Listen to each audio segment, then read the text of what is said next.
Hello, this video is brought to you by the Door and Hardware Federation. DHF represents over 500 companies in a number of industries, one of which is the domestic garage door industry. When you're thinking about buying an automatic garage door, you will be considering what type of door to purchase, its colour, and of course, the cost. However, you should also be thinking about the safety of how the door works. After all, legally it is classed as a machine and comes under some of the same legislation that applies to, for example, a chainsaw.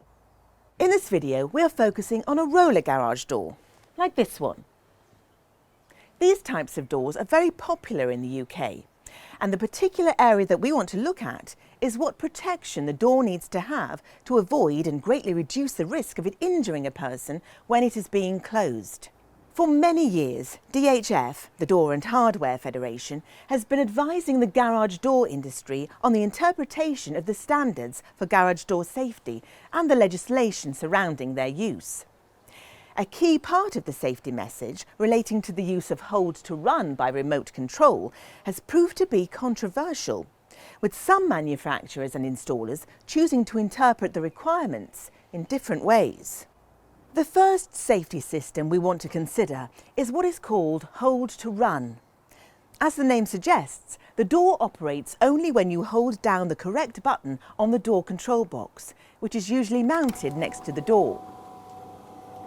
Installing the control box in such a location allows you to clearly see the door opening and allows you to stop the door if someone or something is in the way. And as soon as you release the button, then the door will stop closing. This hold to run feature reduces the risk of injury to people and pets, and also avoids damage to the door or other objects. It is important to note that the door must only work when the user is in sight of the garage door. This is particularly the case with a remote fob, like this one. If a remote control is used to operate the door by hold to run, it must only be capable of working when the user is in sight of and close to the garage door. If the door can be operated out of sight, then the door will need an additional safety device.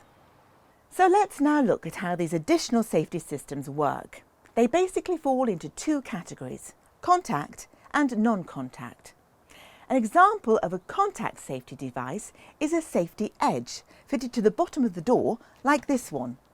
I will now demonstrate how this works. As you can see, I am operating the door with a momentary press on a remote fob. The door starts closing, but as soon as it encounters an obstruction, it stops and reverses into the open position.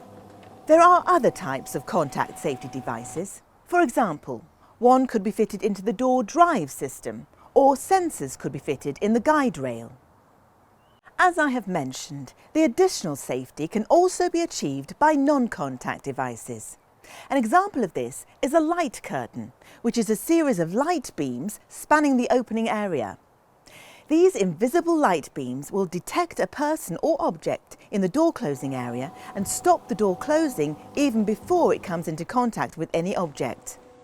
It's important to note that a single photo beam is not by itself an adequate safety device.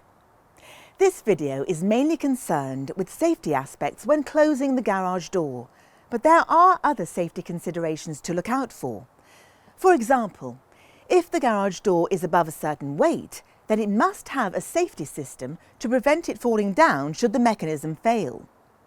Also, if your garage door opens onto a public highway, then you are required to have an additional safety feature. DHF member installation companies will be able to advise you. The DHF message is simple. Before buying an automatic garage door, please check what safety devices are supplied as standard, not optional extras. Consult with a DHF member to make sure the garage door you want is safe and fit for purpose. Finally, it is not just the DHF saying this. DHF has a primary authority partnership with Nottinghamshire Trading Standards. In 2020, we asked them to provide us with advice on some of the legal requirements and associated safety standards which apply to automatic garage doors, specifically the hold to run feature. The following is the summary from the advice we received.